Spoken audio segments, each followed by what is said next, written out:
বিসমিল্লাহির রহমানির রহিম।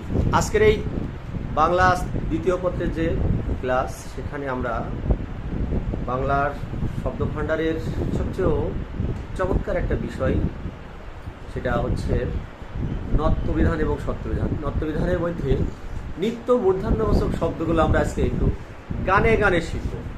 আমরা আজকে গানে গানে আমাদের আজকে যে নিত্য মূর্ধন্যবাচক শব্দগুলো রয়েছে সেই শব্দগুলো শিখব।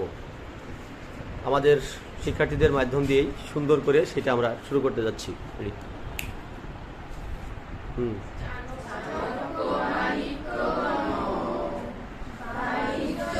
ধরে ধরে